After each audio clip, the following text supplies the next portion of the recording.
the next half hour, I'm very pleased to be joined by former government advisor James Price. Welcome, James.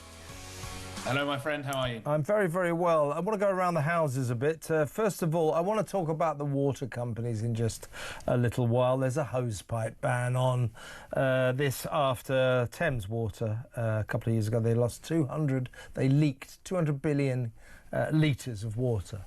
And then they kind of blame it on us. Well, you can't water your garden, can you? Hosepipe ban. It's like, why don't you sort your company out and stop banning us from watering our roses? It gets on my nerves. We'll talk about that in just a little while, because the salaries that the people who run these basket case water companies, their salaries are eye-watering. It doesn't make any sense to me. But can I just get your take before we get on to that, James, on this extraordinary story that has just broken in the last couple of hours?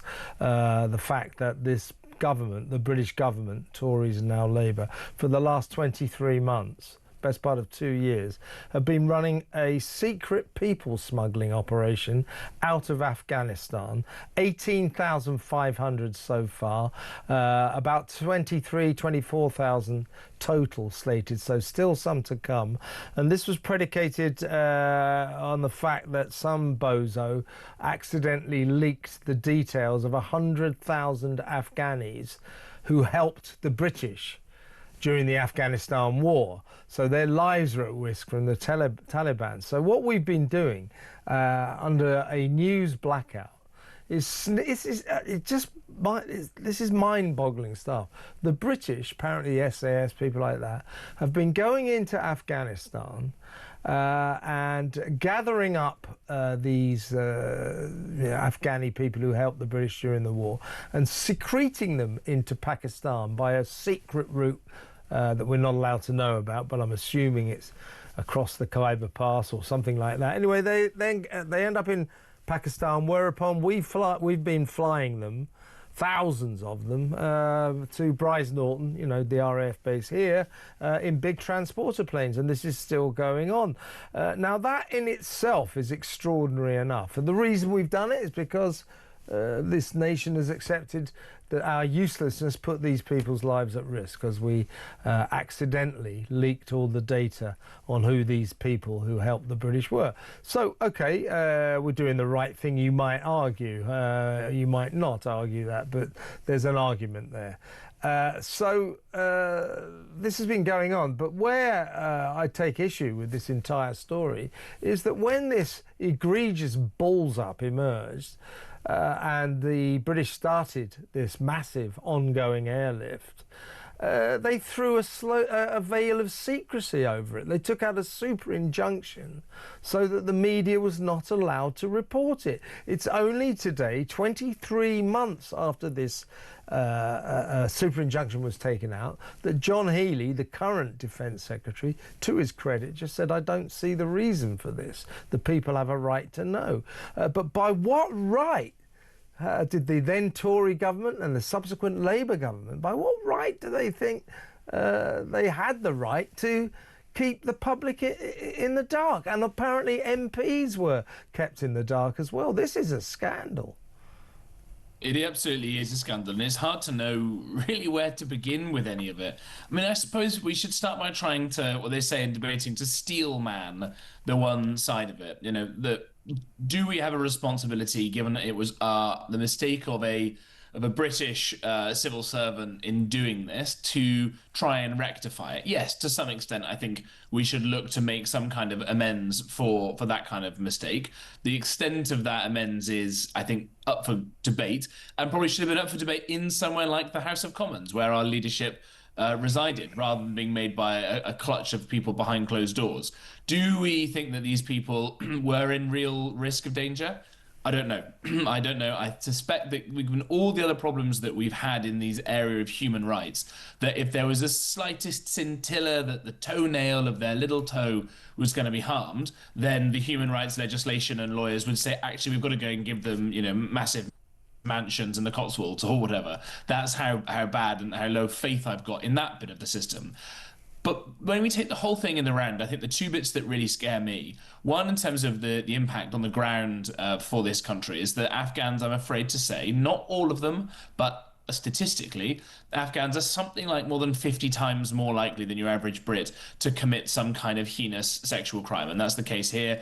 It's the case across Europe as well. So what we've done is let in an awful lot of people. We don't know a huge amount about them. Just the fact they've appeared on this list doesn't mean they've necessarily gone through all the right kind of vetting, that they're the next Shakespeare or anything.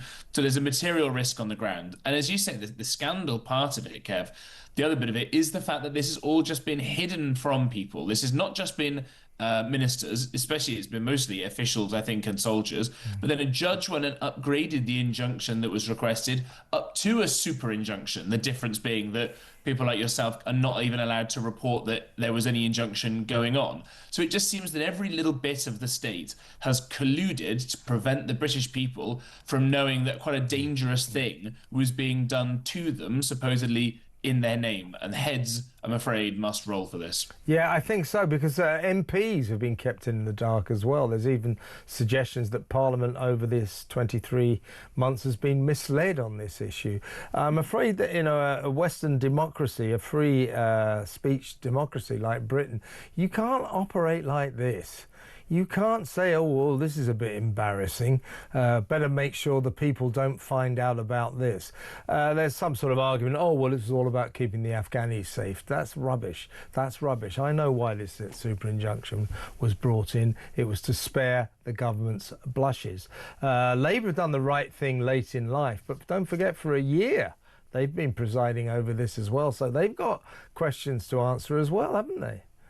Yeah, absolutely right. I just think that it's so stupid for Labour not to, on day one when they hear all of this stuff, just to have some big press conference the Monday after the election and say, oh, blimey, you never know what's been going on here on the other lot's watch. Yeah. Here you go and get it all out. Because the fact is that most of them will agree with this sort of thing. And the most of them would think, oh, brilliant. If there's a precedent now that other previous governments had used super injunctions, or the courts had let them use super injunctions, and there was spaffing huge amounts of money without the public having any scrutiny or knowledge whereof, brilliant, because we'll do it ourselves in the future. It'd be interesting, I suppose, in the coming days to see exactly why it's come out when it has. I think maybe it's the Times finally winning the kind of legal challenge over it, and good for them for doing so. But the fact that it's gone on for this long, to put it in context, by the way, the quantum, the amount of money, is about £2 billion more than the whole putative savings from that big Labour brouhaha of the other week of the welfare savings. So it's an absolutely eye-watering sum of money with no scrutiny whatsoever. And the other question, of course, is, did these numbers of these people coming in, were they accounted for in the net increase figures? Because we've already saw, or were they kept off the books there as well? Yeah, as I said earlier in the show, I mean, the migrant crisis just got a whole lot worse. And you're right to question the nature of these people coming in under this scheme, because it is actually a fact, the Mail has reported this, that there are several sex offenders in Afghanistan who are on this list of people who helped the British during the Afghanistan war. Now, they've previously been refused any right to come to this country, but under this scheme, the Deathless scheme, if you like, they've been allowed to come. So there are some serious issues surrounding the kind of people that have been let in under this operation, what do they call it, Rubicon or something? Rubicon, I think it is, yeah. Yeah, we'll rue the day, I think, with it. One of the bits that gets me, and this will take a second perhaps to unpack, the Scottish Enlightenment philosopher David Hume doesn't get mentioned enough these days. He really doesn't. He really doesn't. He? Used to be in the press all the time, didn't he? But he's fallen away a bit, yeah. Well, dying does that, I gather he's in line to be the new host of MasterChef, is that right? Well, there's certainly vacancies going there, but... Whether or not David Hume wears pants or not is going up in eternal debate. David Hume once said, you cannot derive an ought from an is, which means you don't have a moral responsibility to do something that you cannot do. And where I want to put this in context here is there'll have been officials, civil servants, and people saying, look, we've got to go and get these people out because otherwise they might be at risk from the Taliban. Okay, fair enough. They then get moved here, and because, as we know statistically, Afghans are, whatever it was, more than 50 times more likely to commit some of these really heinous crimes and really struggle to integrate in Britain, given that we've got lots and lots of other people, millions and millions who come here who haven't been integrating and who have been causing great social problems, let alone crimes and all the rest of it. By doing this, we haven't just perhaps stopped there being pain and suffering in Afghanistan overall. What we've possibly done is brought the pain and suffering that was going to happen there over to our shores. And that's a complicated moral and philosophical debate that, again, needs to have been had in the Houses of Parliament and in the press and in every pub up and down the land. And we've been robbed of a chance to work out a better kind of outcome from this obviously difficult situation by the fact that there was a super injunction out about it. And when you see the kind of broiling social tension that is cropping up now, Ballymena the other week, not been reported on very much, but there was conflict in Epping over the weekend. Some big trouble going on in Epping, yes. Right, and again around recent arrivals and attacks on local girls and all these sorts of things. You see the similar kind of things happening in France. See it happening in Spain very recently as well. Really nasty scenes. Trying to just put a lid on this stuff and distract people isn't going to work, and it's just going to make us hit boiling point. And that, plus the kind of economic meltdown that Labour are causing at the moment, I think this summer could be really, really unpleasant for the United Kingdom. I hope I'm wrong, but I think things could get really nasty really fast. And I think we're fooling ourselves if we're being complacent that it won't be Southport over again, but much, much bigger. I totally agree with you. And secrecy is never the way. It's never the way. In Portsmouth, the local council there is under investigation because a local asylum seeker stood accused of raping a local girl. And the council put out an APB. Don't anyone tell anyone. You by all means mention the rape, but don't say that it was allegedly committed by an asylum seeker. So they threw a veil of secrecy over that. Now they're under investigation, and we understand similar situations have happened in London and Manchester. So the way to deal with our escalating migrant crisis and all that it entails in terms of some of the people we're letting in that we don't really know much about, potential for sex crimes. The way to deal with that, James, is not secrecy. That is absolutely the textbook way not to deal with this, and yet it seems we're doing it. There may be trouble ahead, as you say. I hope there isn't, but I fear another summer of discontent. Listen, let me ask you, we need to go to break fairly soon, but we've got about 5-6 minutes, so I wanted to ask you about this anyway, so we do have time. This comes under the headline, if you were working at the Sun or something like that, it would be water disaster. It's the sick joke that Temps Water, the biggest water company in the country, is now imposing a hosepipe ban on millions of customers. This happens every year. I know I'm a Thames Water person for my sins. And you go, you're a hosepipe ban, you know, water, we've got to save water. Well, for the year 2023 to 24, so the sort of most recent year they kept records of this, Thames Water was the worst performer of any water company, hemorrhaging, leaking a staggering 200 billion litres. Boasting, by the way, that was our lowest ever leakage. Brilliant, well done. This sinking water firm supplies 16 million people in London and the South East. Today, in its annual report, we learned it is submerged in an annual loss of 1.6 billion pounds, and in fact is sitting on an ocean of 19 billion pounds worth of debt. It is a basket case.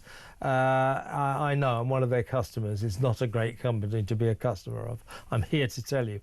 The chief executive of Thames Water, he earns £850,000. That's his basic salary. And last year he got a £195,000 bonus. What do you think the bonus was for?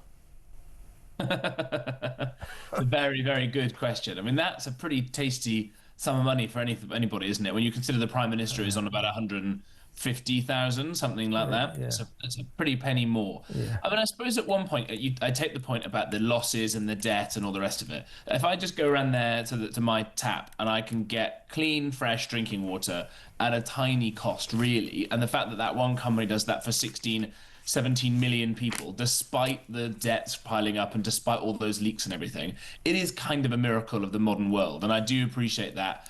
Every time I try and take a glass of water or have a shower or something, how lucky we are to have that. So having given them that kind of small bit of grace, I'll now come and join you and stick the boot in a little bit. Welcome aboard. It is astonishing when you hear about those sorts of leaks and everything else. I do think that a lot of that is still the legacy of underinvestment from the time when it was nationalized and still having to catch up with all of that. And because we were so early in good sewage systems, we've got a lot of catching up to do. Still bits of the Victorian infrastructure network that still kind of work, even though they're creaking under it in terms of sewage and things like that, is again another miracle, and how amazing Britain was that we were building things to last that long back in the past. The big problem, of course, is that going back to our planning system, that we've been unable to get reservoirs built. We're a pretty, rainy island on occasion, although not for the last little while, admittedly, and it's certainly a very wet and temperate one. The fact that we're having any kind of rationing of water at all is bonkers. It's completely bonkers. I think we're having to get water from Norway or somewhere like that at the moment, and it's because we don't build enough reservoirs, because stupid idiots like Lib Dem MPs come on and whinge about it because they're nasty little NIMBYs who don't want anything to be built ever. And that, I'm afraid, is the root cause of the problem. Even if the CEO of Thames Water is an idiot, even if there's all these leaks and everything, none of that would matter if we could just have a few more reservoirs built. They're beautiful looking things. I don't understand the problem. And we've got to get out of the mindset of thinking that we can afford not to have crucial national infrastructure like that, I'm afraid. I mean, the CEO of Thames Water is called Chris Weston. I'm sure he's not an idiot, but I take your point. No, seriously, it's not that someone running these big companies doesn't require a decent salary. They do, but he gets 850 quid, 1,000 with a bonus over £1 million. The guy who runs Affinity, the Affinity Water Company, he just had his salary doubled to £1.6 million. He was on about 780,000 or something. And the person who runs Severn Trent Water Company, which is a very big company, gets £3.3 million a year. My point is, every person in the country, we're all customers of water companies, every single one of us will say what a lousy, over-expensive service we get. And we see all the leaks, we see the mess everywhere you go. There are vans mending pipes, causing all the road everywhere you go. And they all admit, oh yeah, we've got this sort of Victorian infrastructure problem and we've got to improve it and all that. So, all of that taken on board, the question has to be, after all that, why does somebody warrant a £3.3 million salary? Why does the guy who runs Thames Water, an absolute catastrophe of a company, get a £195,000 bonus? Why does he earn more than £1 million? It's the money that these people are getting. And here is, for what it's worth, my kind of fear about all this is, I'm constitutionally massively against nationalisation in all its forms. Privatisation is the way forward. However, the problem with water companies, and people say, we've got to private them, we've got to nationalise them. I almost begin to say, well, perhaps you've got a point there, because if you run water companies as private companies, which we do, the thing about the CEO, the chief executive, his loyalty, his or her job is not to serve the customers, it's to serve the shareholders. So the CEO's job is to keep the profits up, not necessarily to make the water company very, very efficient and to do a good job with the customers. Do you see what I mean? There's a kind of a contradiction, an inherent contradiction here. This might be the problem. I know what you're tempted to get at there, comrade, in this. Yeah, But what are we doing here? but I'll be the first up against the wall when you and Corbyn launch your revolution against Yeah, us yeah. capitalists. Me and Jez are like that. Yeah. I think that one of the easy things to do would be to make more people in the country shareholders of these companies, so you all get a vested stake in it. And I'd love to have a kind of share owning democracy where people can write in and have sort of mass movements of saying, if it's a public company, we want to move it in this direction or that direction. Of course, the real culprit, as I said before, with the reservoirs not being built, which is the biggest problem, though who's getting in the way of that? It's the state. And I'm with Ronald Reagan, who says that if you put the government in charge of the Sahara Desert, pretty soon there'd be a shortage of sand. And what I would love to just see is a much more that bonus bit that you talked about there, either whether it's the board or shareholders at an annual general meeting or a government bill, whatever it may be. Let's just have a huge revolution of performance-related pay right across the country, and whatever job we're in. As your ratings continue to go up, Kev, you get paid more money. If the economy gets better, Rachel Reeves can have a bonus. If the economy gets worse, she has a pay cut. I think that would be the way to do this, because as economists will know, you show me the incentives and I'll show you the outcomes. So where you're right is that if the incentives are misaligned, no matter if it's a water company or anywhere else, you're going to get rubbish results. If the incentives are right, then boom, you have victory, you have success, and you have growth. And we don't have any good incentives right now in Britain. Absolutely right. I like what you said about my show. The ratings do indeed keep going up. As for my money, not so much. Right, let's